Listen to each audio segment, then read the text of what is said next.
അപ്പം ലച്ച് സ്കൂളിൽ പോകാനുള്ള എല്ലാം പാക്ക് ചെയ്തുകൊണ്ടിരിക്കുകയാണ് കേട്ടോ. പെൻസില്, പെന്ന് എല്ലാം എടുത്ത് വെക്കുകയാണ്. അവൾ 5th അപ്പം ആദ്യമായിട്ടാണ് പെൻ യൂസ് ചെയ്യണത്. അപ്പം ഞാൻ പറഞ്ഞു, അവർ പറയുമായിരിക്കും ഇല്ല പേനയും പെൻസിലും എല്ലാം പുള്ളിക്കാരി എടുത്ത് അറേഞ്ച് ചെയ്ത് വെക്കുകയാണ്. നാളെ പോവാൻ ഇഷ്ടമാണോ എന്ന് വെച്ചപ്പോഴത്തേക്കും മടിയാണ് പോവാനായിട്ട്. പക്ഷെ സാധനങ്ങളൊക്കെ ഇട്ട് പോവാൻ വലിയ കാര്യമാണ്. അങ്ങനെ എല്ലാം പാക്ക് ചെയ്ത് വെച്ചുകൊണ്ടിരിക്കുകയാണ്. അങ്ങനെ എത്ര പെട്ടെന്നാലേ കുട്ടികളുടെ വെക്കേഷൻ കഴിഞ്ഞത് എനിക്ക് ഓർത്തിട്ട് തന്നെ പെട്ടെന്ന് കഴിഞ്ഞ പോലെയാണ് കേട്ടോ എനിക്ക് തോന്നണത്. അപ്പോൾ അതേ ഒരു ഹൈലൈറ്ററും കൂടെ വേണമെന്നും പറഞ്ഞ് നമ്മളന്ന് അലങ്കാരിന്ന് വാങ്ങിയില്ലേ, അപ്പം അതും കൂടി എടുത്ത് വെച്ചിട്ടുണ്ട്. എന്തിനാണെന്ന് എനിക്കറിയില്ല, എല്ലാം എടുത്ത് വെച്ചിട്ടുണ്ട്. അപ്പം നമ്മുടെ പെൻസിൽ പൗച്ച് റെഡി ആയിട്ടുണ്ട്. ഇനി നമുക്ക് ബാഗിലേക്ക് ഓരോന്ന് വെച്ച് കൊടുക്കാം അല്ലേ. അപ്പം ഞാൻ ചോദിക്കണേ, എവിടെ നീ വെക്കണേ? ബാഗ് നന്നായിട്ട് അത്യാവശ്യത്തിന് വലുതാണ്, കുറേ സിബുകളും കാര്യങ്ങളൊക്കെ ഉണ്ട് കേട്ടോ. അപ്പം എവിടെ വെക്കണമെന്ന് ചോദിച്ചുകൊണ്ടിരിക്കണേന്ന് ഞാൻ. അപ്പം പറയണേന് ഇവിടെയാണ് ഞാൻ ഇവിടെ വെക്കാം, പെൻസിൽ പൗച്ച്, കളർ പെൻസിൽസ് അങ്ങനത്തെ കാര്യങ്ങളൊക്കെ അമ്മ ഞാനിവിടെ വെച്ചോളാം എന്ന് പറഞ്ഞു കേട്ടോ. പ്ലാസ്റ്റിക് ക്രയോൺസ് എന്തായാലും വേണം കേട്ടോ ക്ലാസ്സിൽ, നോട്ട്ബുക്കിലൊക്കെ എന്തെങ്കിലും ചെയ്യുന്നൊന്നും ചെയ്യിപ്പിക്കൊന്നുമില്ല. അപ്പോൾ അവിടെ എടുത്ത് വെക്കുകയാണ് സ്കെച്ച് പെൻസിൽ അങ്ങനത്തെ കാര്യങ്ങളൊക്കെ. പിന്നെ ക്ലാസ്സിലേക്ക് പറഞ്ഞേക്കണത് എന്താണെന്ന് വെച്ചിട്ടുണ്ടെങ്കിൽ നാളെ ഒരു റഫ് ബുക്ക് മാത്രം കൊടുത്തു വിട്ടാൽ മതി എന്നാണ് കേട്ടോ പറഞ്ഞേക്കണത്. അപ്പം നമ്മുടെ മെയിനായിട്ട് സാനിറ്റൈസർ വേണമല്ലോ.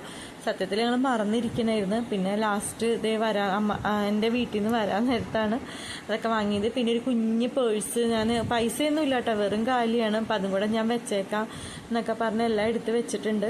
ഇതാണ് ഒരു ബുക്ക് മതി, റഫ് ബുക്ക് മതി, അങ്ങനെയാണ് പറഞ്ഞേക്കണത്. അപ്പം നാളെ ടൈം ടേബിൾ തരും, അതനുസരിച്ചിട്ടാണ് നമ്മൾ ടെക്സ്റ്റും നോട്ടൊക്കെ കൊണ്ടുപോകേണ്ടത്. ഇപ്പം തന്നെ എല്ലാം കൊണ്ടുപോകണ്ട. അപ്പം നാളെ വെയിറ്റ് ഇല്ലാതെ പോവാം. അപ്പം ഞാനിത് പേരൊക്കെ എഴുതി വെച്ചേക്കാം, അല്ലെങ്കിൽ ഇതെല്ലാം ഇങ്ങനെ സ്പ്രെഡായി പോവും ഇങ്ക്. അപ്പം അതെല്ലാം ഉണക്കി ഞങ്ങൾ സ്കൂളിൽ പോകാനില്ല, എല്ലാം റെഡിയായി കഴിഞ്ഞു. ക്ലാസ്സിൽ പോയാൽ മതി. ലഞ്ചാക്കിയിട്ടില്ല, ഞങ്ങൾക്ക് നാളെ കൊണ്ടുപോകാനുള്ള എല്ലാം ആക്കി വെച്ചിട്ടുണ്ട്. നാളെ ഒരു റഫ് ബുക്ക് മാത്രം മതി. അപ്പം അതേ നമുക്ക് ലച്ചു നേരത്തെ തന്നെ പറഞ്ഞിട്ടുണ്ടായി എനിക്കിന്ന് ലഞ്ചിന് നെയ്ച്ചോറ് മതിയെന്ന്. സ്നാക്സ് കൊണ്ടുപോണ്ട.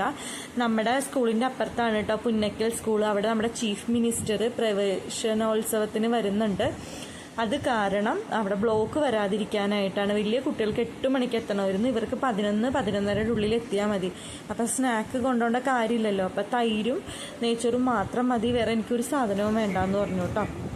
അങ്ങനെ ഇതേ പുതിയ യൂണിഫോമൊക്കെ സ്റ്റിച്ച് ചെയ്ത് നമുക്ക് കിട്ടിയിട്ടുണ്ടായിരുന്നല്ലോ. അപ്പോൾ ലച്ചിതേ സ്കൂളിൽ പോകാൻ റെഡിയായി വന്നിട്ടുണ്ട്. ഇപ്പോഴേ ബാഗിന് വെയിറ്റ് എന്ന് പറയുന്നുണ്ട്. ഒരു നോട്ട്ബുക്കും ലഞ്ച് ബോക്സും മാത്രമേ ഉള്ളൂ കേട്ടോ. അപ്പോൾ അതേ എങ്ങനെയുണ്ട് ലച്ചുവിൻ്റെ സ്കൂളിൽ പോകാനുള്ള എല്ലാം റെഡിയായി കഴിഞ്ഞപ്പോഴത്തേക്കും നല്ല അടിപൊളി ബാഗാണല്ലേ, എനിക്ക് നന്നായിട്ട് ഇഷ്ടപ്പെട്ടു.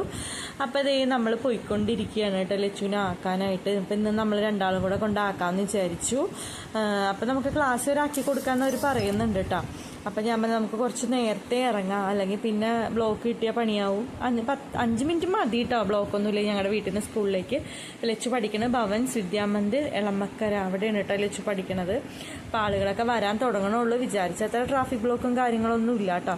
ലച്ചുവിനോട് ഞാൻ ചോദിക്കണമായിരുന്നു എവിടെയാണ് ക്ലാസ് എന്ന് പറയണത്. അപ്പോൾ ഇപ്രാവശ്യം നമുക്ക് സ്റ്റെപ്പൊന്നും കയറേണ്ട, ഗ്രൗണ്ട് ഫ്ലോറിൽ തന്നെയാണ് കേട്ടോ അവളുടെ ക്ലാസ്സിൽ. 5Dയിലാണ് കേട്ടോ. അപ്പം അതേ അങ്ങനെ പോയിക്കൊണ്ടിരിക്കുകയാണ്. ഞാൻ ചെറുതായിട്ടൊരു മടിയും സങ്കടമൊക്കെ ഉണ്ട്, അതെല്ലാവർക്കും ഉണ്ടാവില്ലേ. നമ്മൾ പഠിക്കുന്ന സമയത്തും അങ്ങനെ തന്നെ അല്ലായിരുന്നോ. അപ്പം അതേ അവളാക്കി വിട്ടിട്ട് പോന്നു. ഉള്ളിലൊരു ചെറിയ സങ്കടമുണ്ട്. അതൊക്കെ കഴിഞ്ഞതേ നമ്മൾ വീട്ടിലേക്ക് എത്തി. അപ്പം അതേ നമ്മുടെ ചീനു എൻ്റെ അനിയത്തി കുറച്ച് സ്നാക്സ് മേടിച്ച് തന്നിട്ടുണ്ടായിട്ട്, അതൊന്നും കണ്ടാലോ. അപ്പം സുപ്രീം ബേക്കേഴ്സ് എന്ന് പറഞ്ഞിട്ട് അവൾ വാങ്ങി തന്നത്. അപ്പോൾ ലച്ചുവിന് ഇഷ്ടപ്പെട്ട കുറേ കാര്യങ്ങൾ ഇടയ്ക്ക് സ്നാക്സിൽ നിന്നിപ്പോൾ സ്നാക്സ് കൊണ്ടുപോകാത്തതുകൊണ്ട് സങ്കടപ്പെട്ടിരിക്കുകയാണ്. ഡോണറ്റൊക്കെ അവൾ അപ്പം തന്നെ കഴിച്ചായിരുന്നു കേട്ടോ. പിന്നെ കപ്പ് കേക്ക്, പിന്നെ മാഷ്മെല്ലോ, ചോക്കോ ചിപ്സിൻ്റെ ബിസ്ക്കറ്റ്, കുക്കീസ് അങ്ങനത്തെ സാധനങ്ങളൊക്കെയാണ് കേട്ടോ. ഓൺലൈൻ വഴി അവൾ ഓർഡർ ചെയ്ത് തരിക കേട്ടോ ചെയ്ത്. പിന്നെ ഒരു ഗീ കേക്കൊക്കെ ഉണ്ട്. അപ്പോൾ ഞാൻ പറഞ്ഞു ഇന്നൊന്നും പൊട്ടിക്കല്ലേ എന്ന് പറഞ്ഞുകൊണ്ടിരിക്കുകയായിരുന്നു. ആവശ്യത്തിന് മാത്രം എടുക്കുക എന്നൊക്കെ പറയുമായിരുന്നു.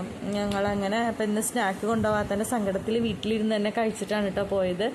അങ്ങനെ കുറച്ച് കുക്കീസും കാര്യങ്ങളൊക്കെ ഉണ്ടായി, ചോക്ലേറ്റ്സ്. ഇപ്പം എല്ലാം നല്ല അടിപൊളി ടേസ്റ്റ് ആയിരുന്നിട്ട്.